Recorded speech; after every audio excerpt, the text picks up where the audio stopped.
Hey everyone! Before we jump into today's incredible story, I'd love to know where you're watching from. Drop your location in the comments below. And if you're enjoying stories that touch your heart, make sure to hit that subscribe button on your screen right now.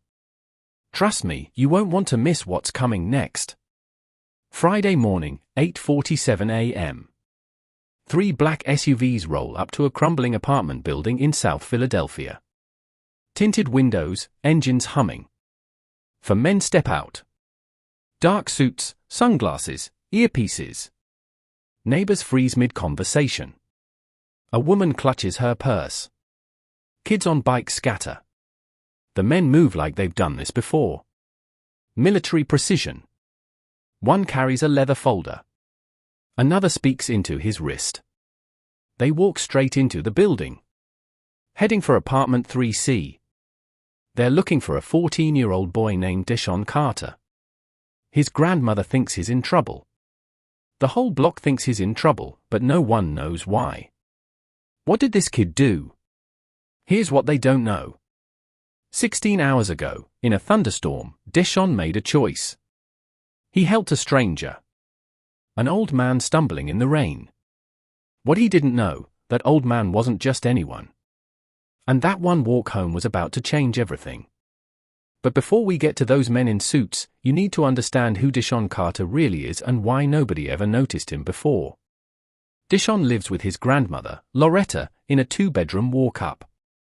3rd floor, no elevator, peeling paint, ceiling leaks when it rains hard. His father, Jamal, died 3 years ago. Construction accident, fell from scaffolding. His mother, Angela, is in and out of rehab. Hasn't called in 18 months. Grandma Loretta works double shifts at the hospital laundry. Her hands are twisted with arthritis. Every night, she comes home limping. Deshaun's routine never changes. Wake at 5:30 a.m., school at 6:30.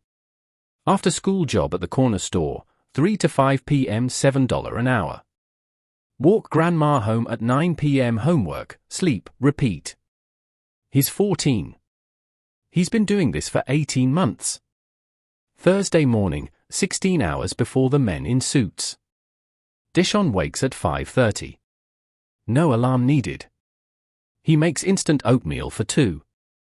Brown sugar in grandma's bowl. Plain for himself. Saves money. He counts out her pills. Blood pressure, diabetes, arthritis. The arthritis bottle has 4 pills left. Refill costs $85. They don't have $85. He checks the emergency jar hidden in the flour canister. $47.32. Rent is due in 8 days. They need $367 total. The math doesn't work. The math never works. His stomach knots. He thinks about money 200 times a day. At Lincoln High School, Deshaun is invisible. 2,400 students. Not one could pick him out of a lineup. He wears the same 3 shirts, 2 pairs of jeans, 1 pair of Nikes with holes in both soles. He sits in the back, gets straight A's in math and science, never raises his hand. Once his physics teacher, Mrs. Lane, stopped him. Deshaun, you scored 98% on the engineering aptitude test. Have you thought about magnet programs? I work, Mrs. Lane. She started to say something about scholarships. He walked away. She didn't ask again. After school, Deshaun works at Mr. Kowalski's corner store. 18 months now. He sweeps, stocks shelves, takes out trash, bags groceries. Paid under the table. $7 an hour. No complaints, no sick days. He eats expired sandwiches Mr. K lets him take. Sometimes customers tip him for carrying groceries. $2. $3, if he's lucky. Once a lady gave him $10 at Christmas. He cried in the bathroom. The weight Deshaun carries isn't physical. It's the constant calculations. Can we afford eggs? If I walk instead of taking the bus, I save $2.75. Grandma needs new shoes. Shoes cost $40. We don't have $40.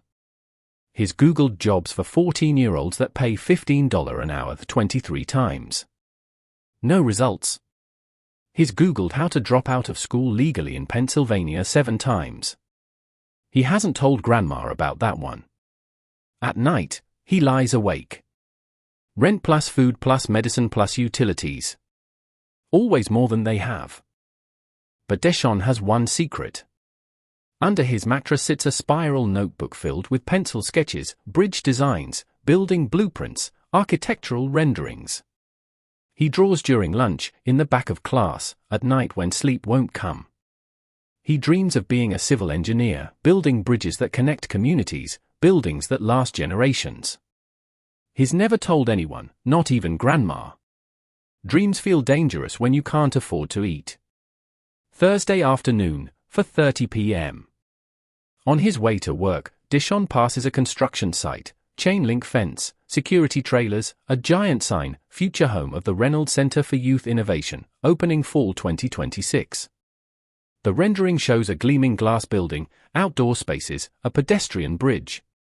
Deshaun stops, presses his face against the fence. This is what he wants to build someday. A security guard taps the fence with his flashlight. Move along, kid. Private property. Deshaun walks away. Tries not to want things he can't have. At the store, an elderly white man enters, late 60s, expensive coat, leather shoes that probably cost more than rent. But something's wrong. His hands tremble. His breathing is labored. He leans heavily on the counter. He buys a bottle of water, drops a $20 bill. His hand shakes so badly it falls. Deshaun picks it up. Sir, your change. The man waves him off. Keep it. Sir, that's $18.74 back. Deshaun follows him to the door, holds out the money. The man stops, looks at Deshaun, really looks like he's trying to memorize his face. You're a good kid. That's rare these days. His voice is rough, emotional. What's your name? Deshaun, sir. Deshaun. The man nods slowly, takes the money, leaves. Mr. Kowalski watches from behind the counter. That's weird. Rich guys never turn down free money. Deshaun shrugs, gets back to stocking shelves. 8:50 p.m. Deshaun walks to the bus stop, waits for Grandma Loretta. She gets off the 64 bus, limping, arthritis flaring bad today, face tight with pain. He takes her bag without asking. 15 pounds of nothing. Her lunchbox, change of clothes, library book. They walk slowly. 3 blocks feels like a mile for her. Baby, you don't have to meet me every night. You got homework. I'm done, Grandma. She doesn't believe him, but she doesn't argue. She needs help. Halfway home, she stops to catch her breath. Your daddy used to walk me home, too, when he was your age, before he got tall and thought he was too cool. She smiles. Her eyes water. He had a gift. Your daddy could see what needed fixing and just knew how to fix it. People called him at midnight. Jamal, my sink's busted. My door won't close. And he'd go. Didn't matter if he was tired. Didn't matter if they couldn't pay. Deshaun knows this story. He's heard it 100 times. But he never interrupts. You got that in you, baby. That same heart. Deshaun doesn't answer. He's thinking about the $320 they don't have, the pills they can't afford, the choice he's going to have to make soon. Dropping out, working full-time. 40 hours a week at $7 an hour equals $280 a week. Enough to survive. He turns 15 in 3 months. In Pennsylvania, you can drop out at 16 with parental consent. He's researching. He hasn't told Grandma. It would break her heart. But sometimes love means sacrifice. And Deshaun is running out of options. What Dishon didn't know, in exactly 90 minutes he'd have to make a choice. And that choice would bring men in suits to his door. Thursday evening, 6 p.m. The forecast said 50% chance of showers. By 5:30, the sky turns black. Wind picks up. The temperature drops 15 degrees in 20 minutes. By 6, it's not rain. It's a wall of water. Thunder shakes buildings. Lightning cracks so bright it turns night into day for half seconds.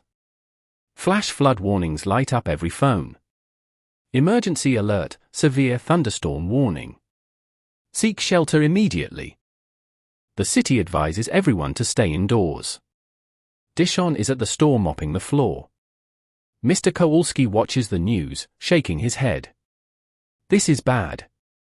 Really bad. Rain hammers the windows. The lights flicker. Dishon, go home. Your grandma's going to worry. But it's only. Go. I'll pay you for the full shift. Dishon pulls his hood up, thin zip-up jacket, not waterproof. The only coat he owns. He steps outside. Within 3 seconds, he's soaked. 2 blocks from home, lightning flashes. In that split second of light, Dishon sees him. The elderly white man from yesterday standing outside a medical building. No umbrella, no coat. Soaked through, dress shirt plastered to his body, trying to hail a cab, waving frantically. Cabs pass without stopping. The man stumbles, catches himself on a lamppost, face pale, lips slightly blue, hand clutching his chest. Dishon's mind races. Grandma's waiting. She's probably panicking. I'm already soaked. I need to get home. He's a stranger.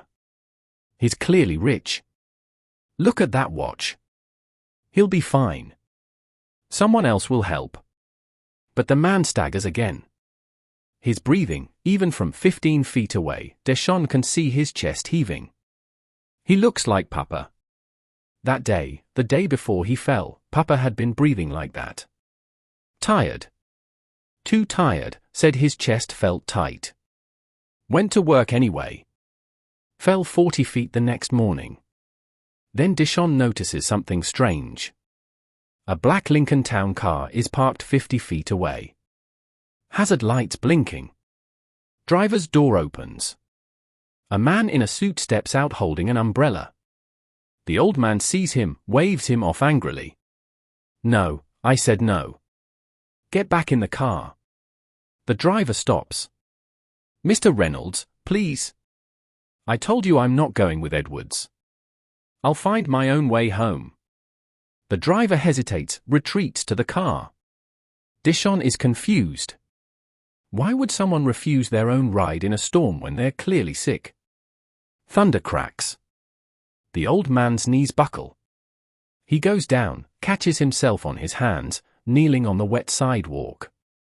People rush past. Cars splash through puddles. No one stops. The man tries to stand.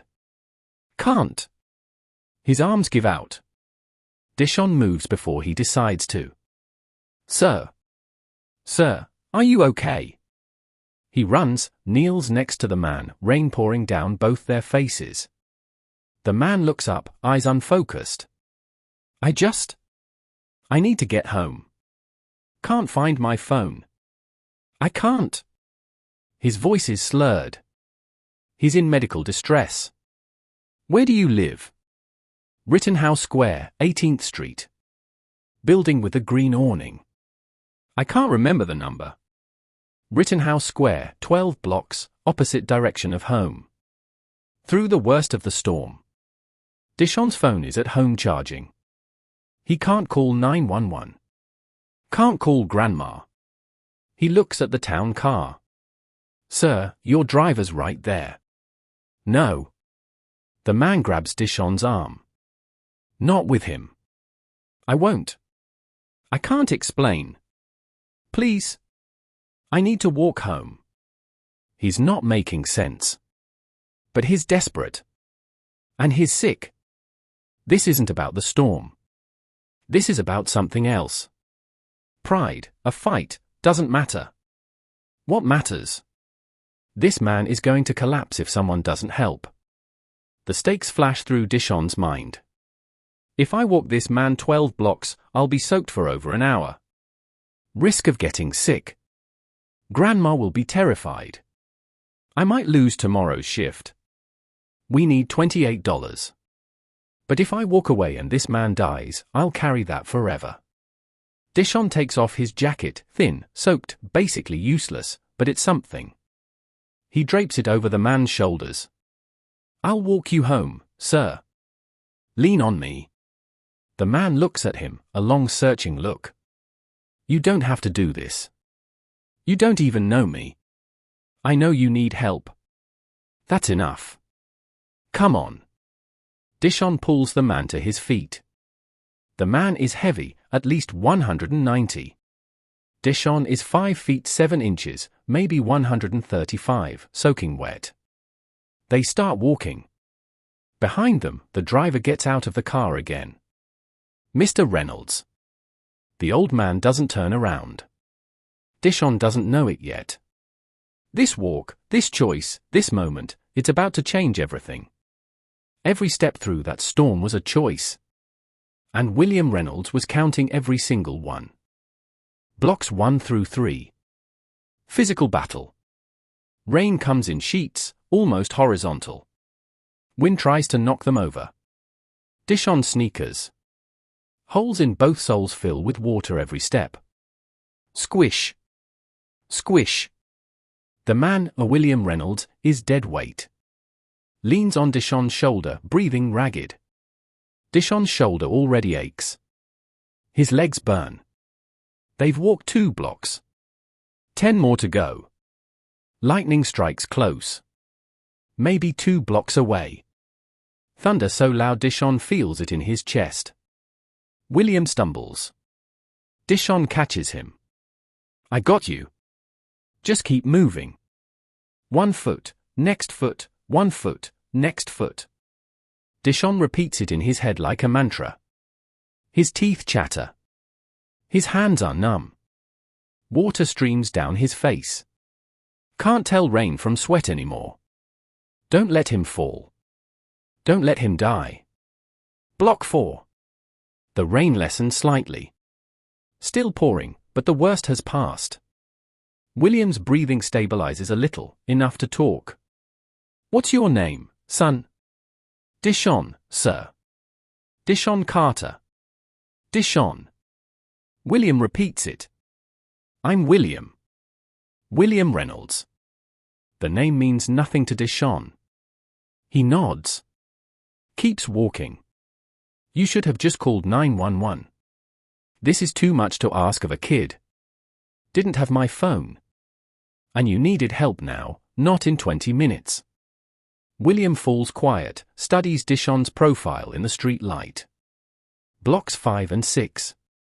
William starts talking, maybe to distract himself, maybe because he needs to say it out loud. I had a son once, Michael.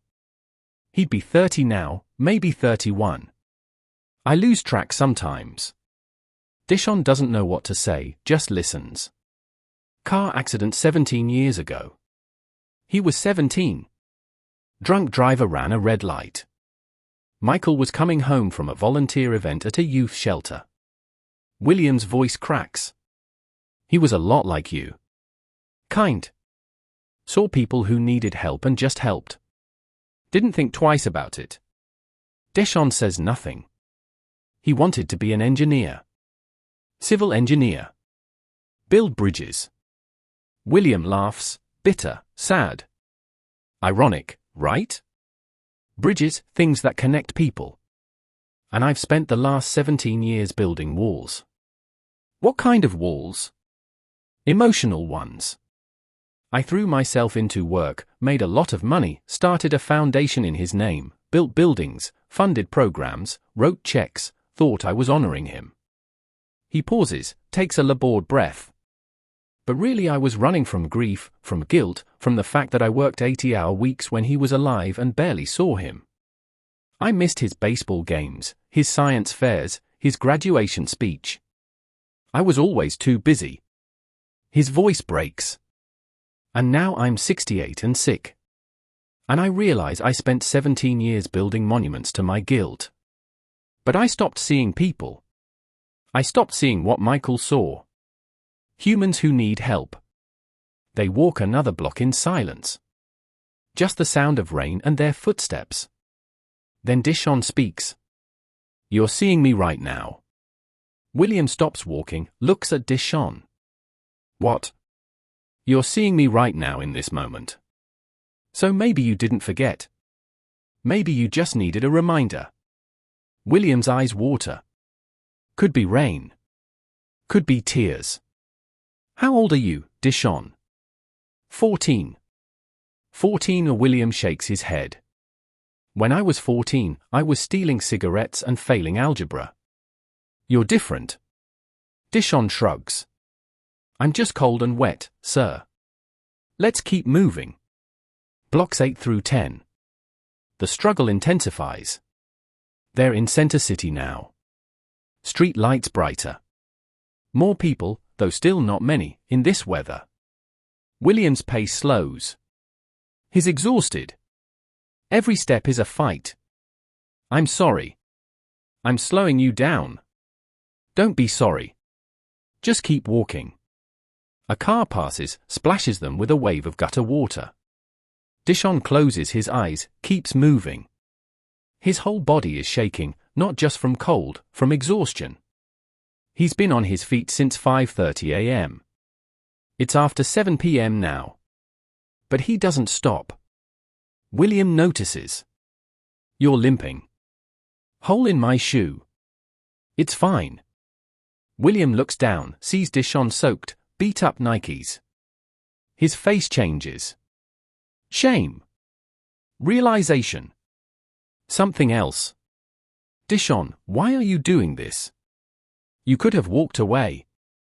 Most people did. Dishon thinks about it. My dad used to say, if you see someone who needs help and you can help, you help. That's it. No reason needed. Your dad sounds like a good man. He was. Died 3 years ago. Construction accident. William goes quiet. They walk another block. I'm sorry. That's too young to lose a father. Yeah, it is. Another block. Their breathing synchronized now. In, out, step, step. What does your dad's voice tell you right now? Dishon doesn't hesitate. Keep walking. William smiles. First real smile since they started. Blocks 11 and 12. Arrival. They reach Rittenhouse Square. A completely different world. Elegant brownstones, manicured trees, doormen in uniforms, gas lamps, wealth radiating from every brick. Dishon feels it immediately. He doesn't belong here. He's black, soaked, looks homeless. People will assume the worst. William points. That one. Green awning. The doorman, middle-aged white man, name tag says George, sees them coming. His eyes go wide. He rushes out with a massive umbrella. Too late to help. Mr. Reynolds. My God. What happened? Are you hurt? Should I call Dr. Patterson? I'm fine, George. Just got caught in this rain. This young man helped me home. George looks at Dishon for the first time. His expression shifts. Suspicion, confusion, disapproval. He looks Dishon up and down, takes in the cheap clothes, the soaked jacket, the holes in the shoes. His eyes say, what is this kid doing here? Dishon feels it like a punch. The shift, the judgment, the unspoken. You don't belong here. He steps back. You're home now, sir. I should. William grabs his arm. Wait, please don't go yet. George hovers, protective, still eyeing Dishon. George, give us a moment. George hesitates, then steps back. But he's watching. William looks at Dishon. Really looks. Thank you. You didn't have to do this, but you did.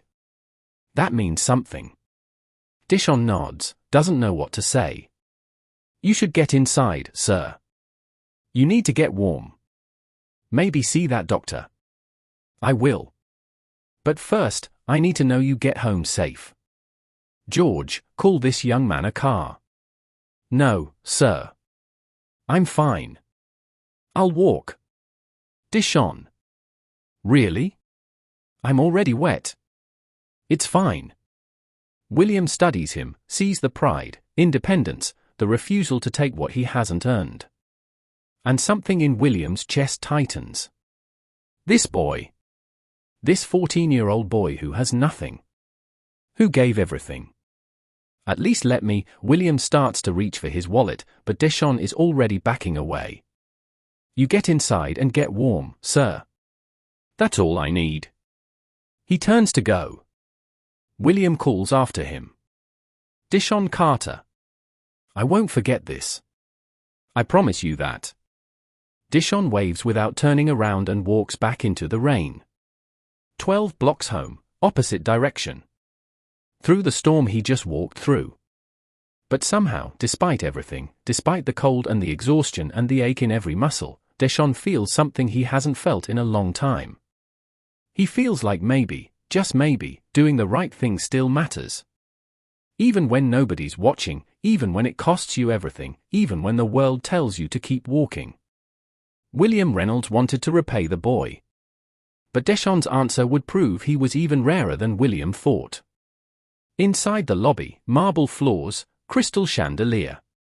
Dishon is dripping on the expensive rug. George hovers nearby, still suspicious. William pulls out his wallet. Leather, soaked but intact. He opens it, pulls out $500 in bills.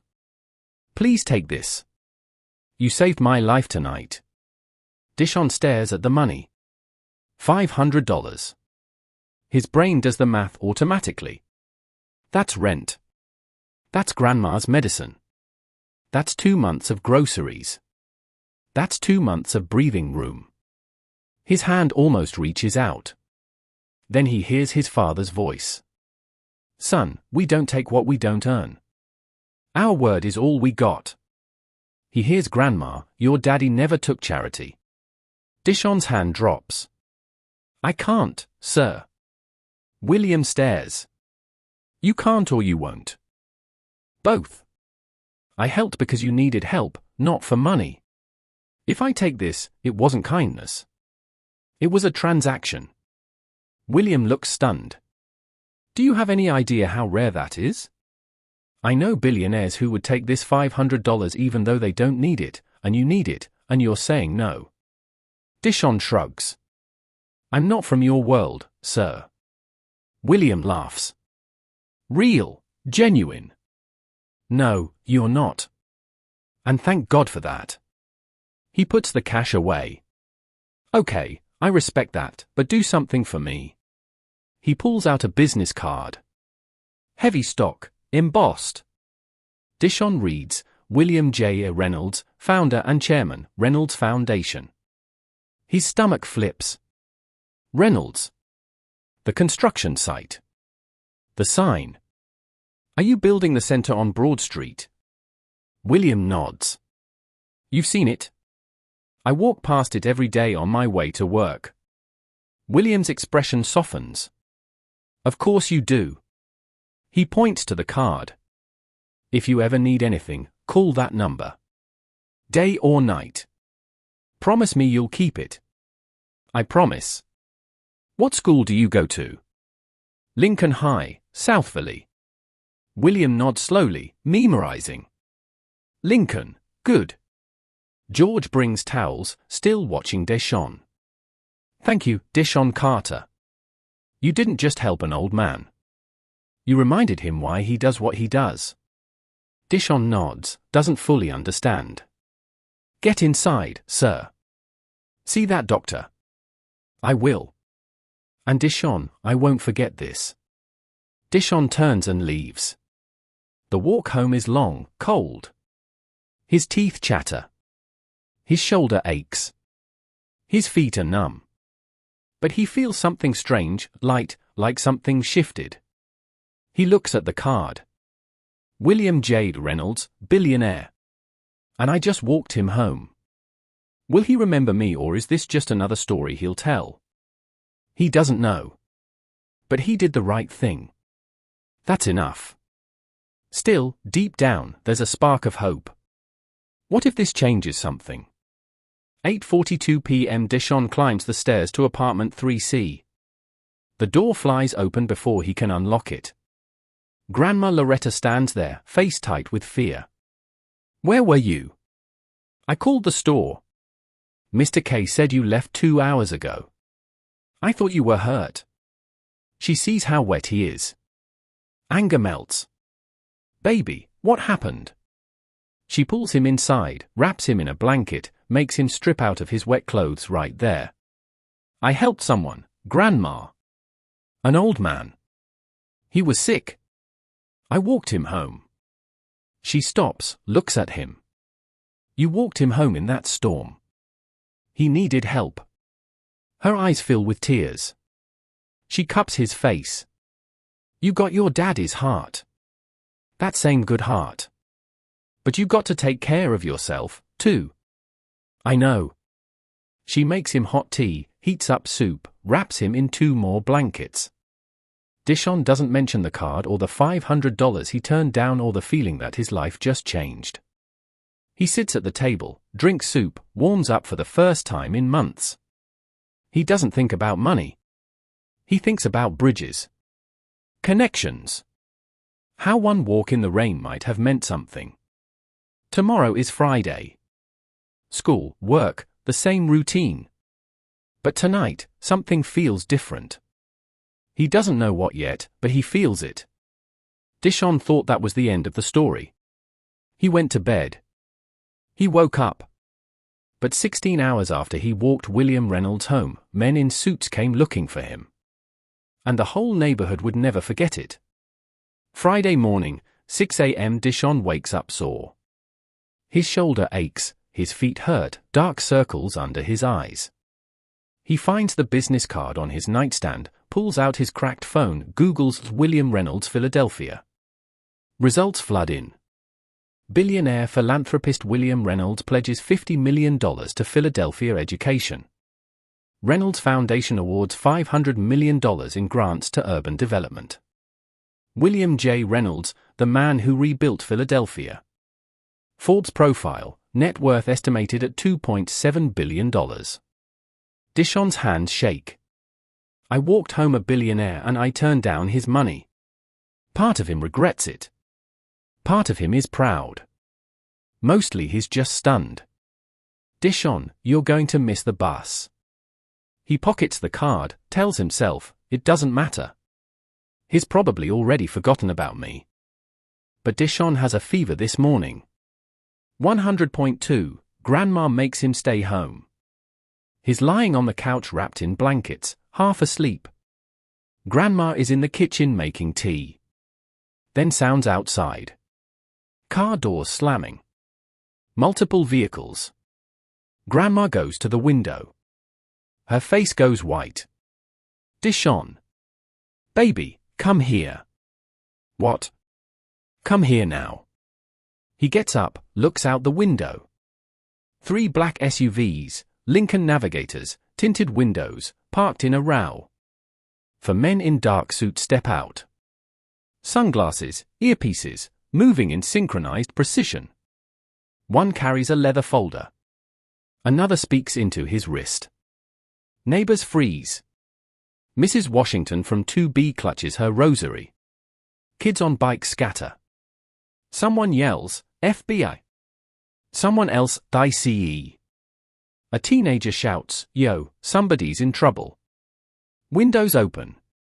People lean out watching. Mrs. Rodriguez runs up the steps. Loretta, you okay? You need me to call somebody. Grandma's hands shake. Dishon, what did you do? Baby, what did you do? I didn't do anything. Then why are they here? Heavy footsteps on the stairs, 3 floors up, getting closer. Grandma grabs Dishon's shoulders. Did you steal something? Did you get in a fight? Tell me the truth. No, I swear. Knock on the door. 3 sharp raps. Grandma and Dishon stare at each other. Another knock. Louder. A voice. Mrs. Carter. This is Jennifer Hose with the Reynolds Foundation. We need to speak with Dishon Carter. It's urgent. Grandma mouths, Reynolds. Dishon's heart pounds. The business card. William. Oh my God. Grandma opens the door. Chain still on. A woman stands there. Mid-40s, black tailored charcoal suit, briefcase, professional but kind face. Behind her, 2 men in suits standing guard. Mrs. Carter, I'm Jennifer Hose, Director of Special Projects for the Reynolds Foundation. Is Dishon home? What do you want with my grandson? Mr. William Reynolds would like to speak with him today. As soon as possible. Is he in trouble? Jennifer smiles. No, The opposite, actually. May we come in? But when Dishon met William Reynolds on Saturday morning, he learned the truth. And the truth was bigger and more heartbreaking than he could have imagined. Inside the apartment, Grandma lets Jennifer in. The 2 men stay outside. Jennifer looks around without judgment. Is Dishon here? Dishon steps forward. I'm Dishon. Jennifer's face softens. Mr. Reynolds would like to meet tomorrow, Saturday 10 a.m. Would that work? Why? He'll explain, but he asked me to give you this. She hands him an envelope, thick cream-colored, Reynolds Foundation logo. Open it. Inside, a handwritten note. Dishon, you asked for nothing. That's why I want to give you everything you need. Tomorrow we will talk about your future. W.R. Below that, a check. $5,000. Memo, for rent, medicine, and peace of mind. Grandma gasps, covers her mouth. Dishon can't breathe. Mr. Reynolds wanted you to have that now. No strings. We'll send a car at 9:45 a.m. tomorrow. Jennifer leaves. Car doors. Engines. Silence outside. Neighbors gossip loudly. Grandma looks at the check, looks at Dishon. Baby, what did you do last night? I just walked him home, Grandma. She starts crying. Your daddy is so proud. Dishon hugs her. He's crying, too. Saturday morning, 9:45 a.m. Black Mercedes pulls up. Driver opens the door. Dishon wears his best clothes, khaki pants. The button-up shirt is slightly too big. Borrowed shoes. Grandma kisses his forehead. You be polite. You represent our family. I will. The car goes to Broad Street to the construction site, the Reynolds Center. They pull through security, stop at a trailer marked Administration. Jennifer meets him. Mr. Reynolds is inside. Inside, blueprints on every wall, 3D models, renderings. At the center table, William Reynolds, gray slacks, navy sweater. He looks better than Thursday, but still tired. He turns. His face lights up. Dishon, you came. Yes, sir. Did you cash the check? Yes, sir. Thank you. It wasn't enough. Sit, please. They sit. Jennifer stands nearby. I owe you an explanation about Thursday night, about why I refused my driver. You don't owe me. I do. Because what I'm about to ask requires you to understand who I am. He takes a breath. Thursday afternoon, I had a doctor's appointment. Cardiologist. Heart disease, advanced. He taps his chest. He told me I have 6 months, maybe a year. There's no surgery, no cure, just management and time. Dishon's stomach drops. Let me finish. I'm 68. I've built companies, started a foundation. I lost my wife 10 years ago. My son 17 years ago. And when the doctor said I was next, I felt relief. His voice cracks. Relief. Because I'm tired, Dishon. Tired of being angry. Tired of throwing money at problems. Tired of waking up alone wondering what it was all for. William pulls out a photo, slides it across. A teenage boy, white, brown hair, bright smile, holding a model bridge. My son Michael died when he was 17. Senior year, coming home from volunteering. Drunk driver ran a red light. Dishon stares at the photo. Michael wanted to be a civil engineer, build bridges. He'd explain physics to me even though I didn't understand. William smiles through tears. He believed infrastructure was about connecting people, making sure everyone had access to opportunity. He'd say, "Dad, what's the point of building something if the people who need it most can't reach it?" Dishon's throat tightens. After he died, I spent 17 years building things in his name, this center, scholarships, projects. I thought I was honoring him. But really, I was avoiding grief, avoiding the fact that I worked 80-hour weeks when he was alive and barely knew him. William looks at Dishon. So Thursday night I did something stupid. I told my driver to leave. I sent my assistant away. I walked into that storm thinking if this is how it ends, fine. He pauses. But then you appeared. 14 years old, soaking wet, shivering. You took off your jacket and put it on my shoulder. Said, "I'll walk you home, sir." His eyes water. And I realized I don't get to quit. Not yet. Because if a kid who has nothing can give everything, what am I doing giving up? He looks directly at Dishon. You're exactly who Michael would have been at your age. Kind, selfless. You see people. You see what needs fixing and you just fix it. Silence. You didn't just save my life. You gave me a reason to fight for the time I have left. And I want to spend that time doing what Michael would have wanted. Building bridges. William slides another folder across. Here's the truth. I'm not doing this because I feel guilty. I'm not doing this because you're charity. I'm doing this because for the first time in 17 years, I feel like I can breathe.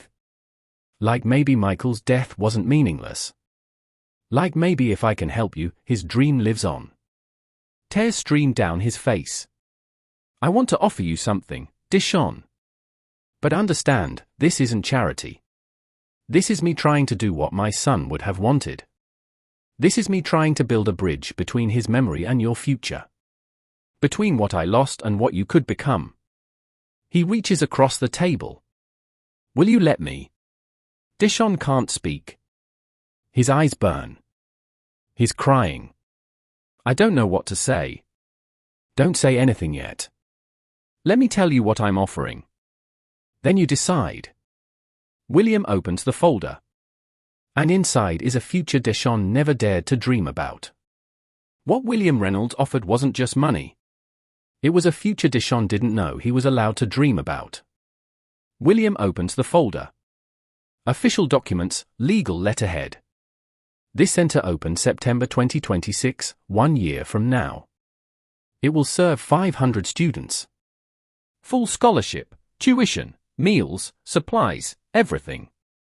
Focus on engineering, technology, skilled trades, architecture. He slides the first page across. I'm establishing the Michael Reynolds Memorial Scholarship. Full ride to any university in the country. For years undergrad, for years of graduate school if you want, plus a $50,000 annual stipend for living expenses and family support. Dishon's breath catches. $50,000 a year. Yes. So you can focus on school instead of working 3 jobs. William slides another page. Total scholarship value over 8 years, approximately $1.2 million. You'll be the first recipient. We'll select 1 new recipient every year forever. I'm endowing it with $50 million. Your scholarship will exist as long as there are kids who need it. Dishon can't breathe. 1.2 million. MIT, Stanford, Penn. I could study engineering. I could build bridges. William points to blueprints on the wall. A pedestrian bridge. Sleek, modern, curved arch. We're building a bridge connecting this center to the public library 2 blocks away. Michael's Bridge. It'll be a symbol. Knowledge on one side, opportunity on the other, and a path connecting them. He looks at Dishon. I want you to co-design it. You and my engineering team. Your ideas, their expertise. Students will be part of the construction process. Community builds it together. Me? But I'm not. You're smart, you're passionate, and you see things others don't. That's enough. Jennifer adds, you'll be paid as a consultant. $25 per hour, weekends and after school, 6-month project timeline. Dishon does the math. 25 by 10 hours times 24 weeks equals $6,000. More than a year at the corner store. William continues, one more thing. I know your grandmother works 2 shifts at the hospital laundry. I know her arthritis makes every day painful. Dishon tenses. How much does he know? I'd like to offer her a position as Community Outreach Coordinator for the Reynolds Center. She'll work with local families, help with enrollment, coordinate with churches and schools. Part-time, 20 hours a week. Salary $65,000 per year. Dishon's mouth falls open. Plus full health benefits. Her arthritis treatment will be covered. Physical therapy, medication, everything. Tears stream down Dishon's face. He can't stop them. She'll never have to scrub sheets again. She'll never have to work in pain. She can rest. Dishon. Don't you want that for her? Dishon nods.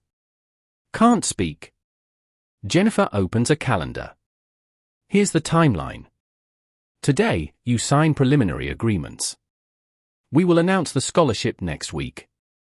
November, you start working with the engineering team on bridge design. December, media announcement. You'll be the face of the program if you're comfortable. January, groundbreaking ceremony, you'll speak. Spring, bridge design finalized. Summer, bridge construction begins. You'll intern on site, paid. September 2026, center opens. You enroll as a student. Dishon hesitates. Why me? There are thousands of kids who need this more. William laughs. Are there? Because from where I'm sitting, you're exactly the kid who needs this. You're brilliant. You're kind.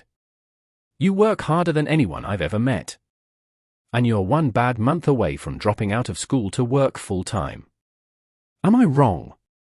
Dishon looks down. Can't deny it. You deserve this, Dishon. You earned it the moment you ran toward me instead of walking past.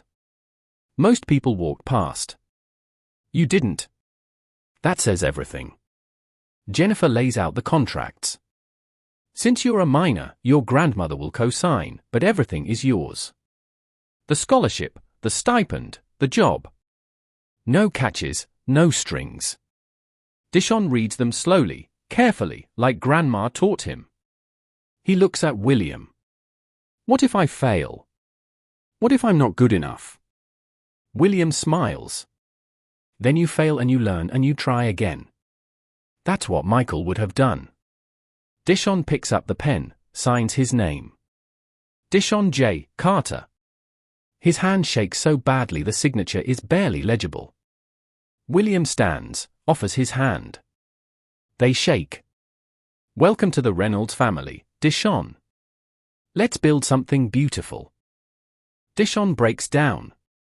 Full sobs. Jennifer hands him tissues. William hugs him. This frail old man is hugging a 14-year-old boy and whispers, "Thank you for giving me a reason to fight. Every extra day I get is because of you." In the Mercedes, Dishon clutches the folder, reads every page. Contract, scholarship terms, grandma's job offer, letter from William about Michael. My son believed we're all connected, that our lives touch each other in ways we can't predict. You touched mine, Dishon. Let me touch yours. Dishon stares out the window at Philadelphia passing by. The same city but completely different now.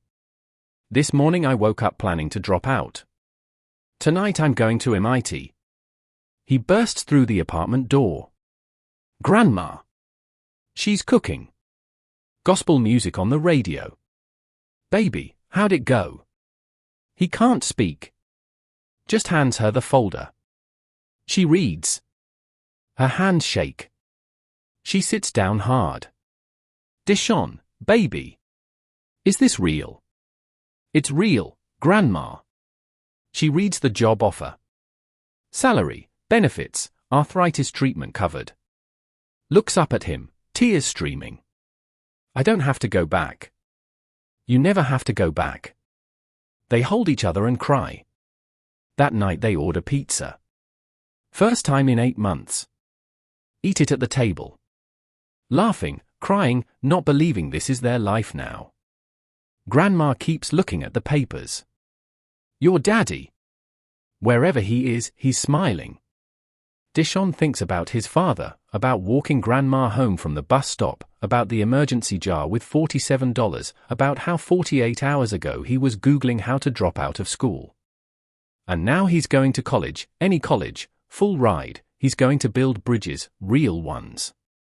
That night, Dishon lies in bed staring at the ceiling.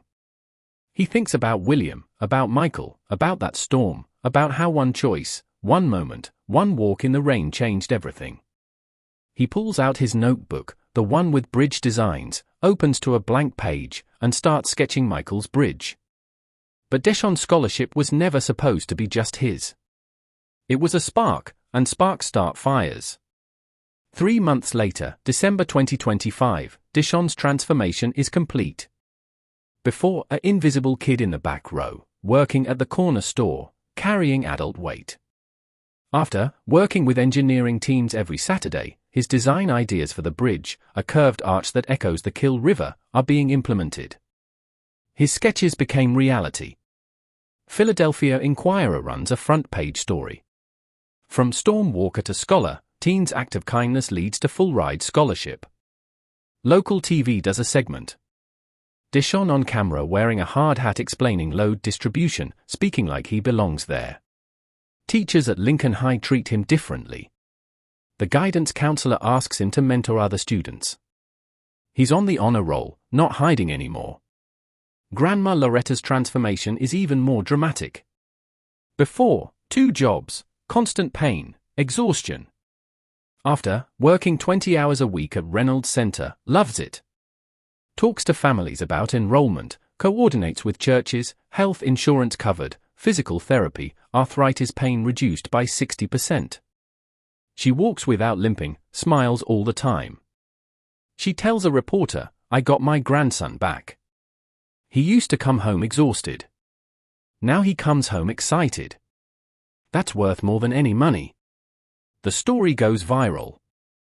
#Stormwalker trends. Comments flood in. This is what humanity should be. Proof that kindness is never wasted. But also negative comments. He only got it because he's black. Performative charity. Dishon reads them. They sting. William calls. Turn off the comments. You earned this through character. Let them talk. Community reactions are mixed. Mr. Kowalski frames the article, hangs it behind the register. That's our boy. Lincoln High sees applications to magnet programs increase 40%. Students are suddenly interested in engineering. The local church invites Dishon to speak. He tells 200 people. I didn't do anything special. I just helped when someone needed it. You can too.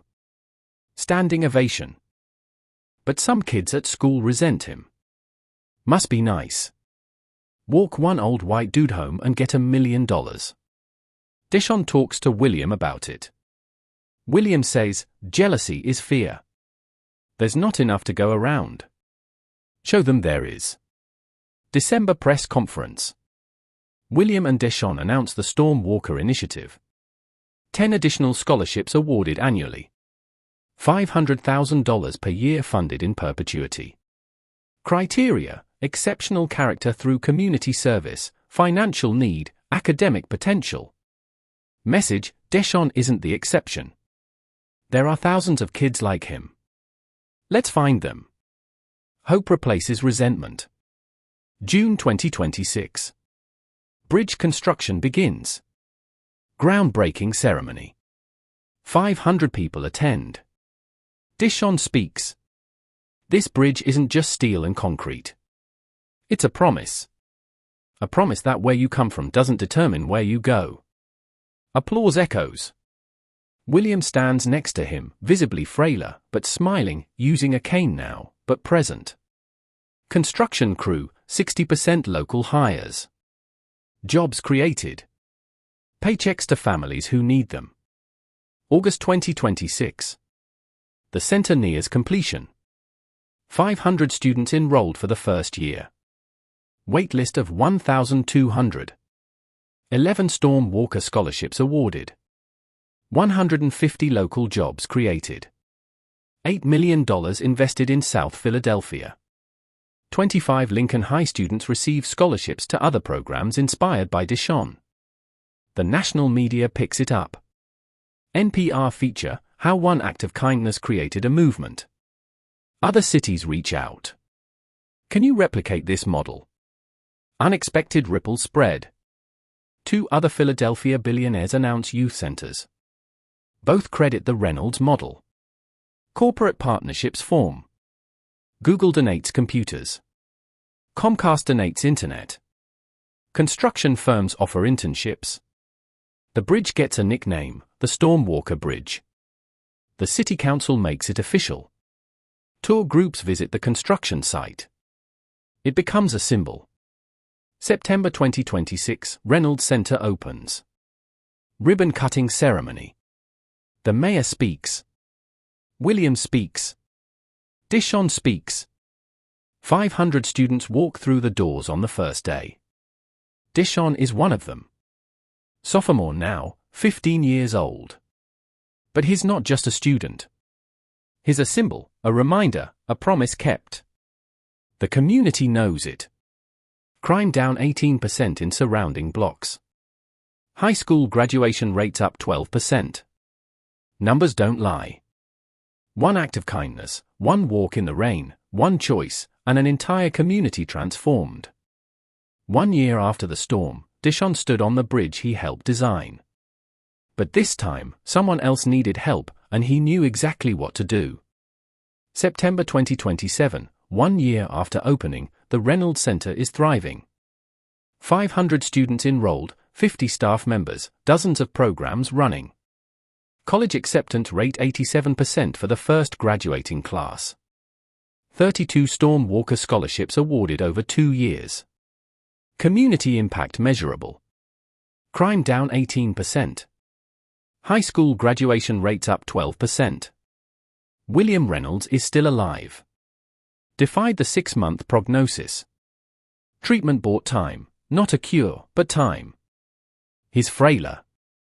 Uses a cane. Needs oxygen sometimes, but he's present, attends every center event, knows students by name, watches Deshawn like a proud father. He tells reporters, I was ready to die. Deshawn gave me a reason to live. Every day I wake up is a gift he gave me. The Storm Walker Bridge is complete. Beautiful curved pedestrian bridge. LED lit at night. Plaque at the entrance, dedicated to Michael Reynolds, 1987 to 2007, and Deshawn Carter, who reminded us that the strongest bridges are built with human kindness. It became a landmark. People take photos. Tourists visit. A rainy evening, September 2027. Deshawn, now 15, sophomore at the center, is walking home after robotics club. It's raining, not a storm, just steady rain. He's crossing through Rittenhouse Square, the fancy neighborhood where William lives. He visits sometimes. They have dinner. Talk about bridges and life. He sees her, a girl, maybe 13, struggling with an elderly woman at a crosswalk. The grandmother has a walker, can barely move. Traffic is impatient, honking. The girl looks overwhelmed, embarrassed, near tears. Dishon stops. Need help? The girl looks up, suspicious. We're okay. I got time. He helps the grandmother across, walks them 2 blocks to their building, carries the grandmother's bag. The girl asks, "Why'd you do that?" "We're strangers." Dishon smiles. "Someone did it for me once. Changed my life." He hands her a card. Reynolds Center for Youth Innovation. If you ever need help, school, tutoring, college applications, anything, call that number. Tell them Dishon sent you. The girl takes the card, confused, but grateful. Thank you. Dishon walks away. He crosses the Storm Walker Bridge, stops in the middle, looks back at the center, glowing with light and life. His phone buzzes. Text from William. Dinner Thursday? I want to hear about your NIT application. Dishon smiles. Texts back, yes, sir. 6 p.m. He looks up at the rain. Remember that night? The cold, the fear, the choice to help. People ask me all the time, do you ever regret turning down that $500? And I tell them, I didn't turn down $500. I invested it. I invested it in believing that doing the right thing matters, and the universe paid me back 1,000 times over. He continues walking. The bridge behind him, the center glowing, the city lights reflecting in puddles, rain falling softly, and somewhere he knows his father is smiling. So, I'll leave you with this. If you see someone struggling, in a storm, on a street corner, in a classroom, stop. Help. You never know what that moment might mean. Maybe you won't meet a billionaire. Maybe no one will write a story about you. But I promise you this, kindness creates ripples. Small acts become big waves. I was just a kid who walked an old man home in the rain. And it changed everything. Not just for me, for my grandma, for 500 students at the Reynolds Center, for every person who heard this story and decided to be a little kinder. So, be someone's storm walker. You never know what happens next. If this story inspired you, share it with someone who needs hope today. Hit that like button. Subscribe to our channel for more stories like this and drop a comment. What's one act of kindness you'll do this week? Because the smallest gesture can change everything.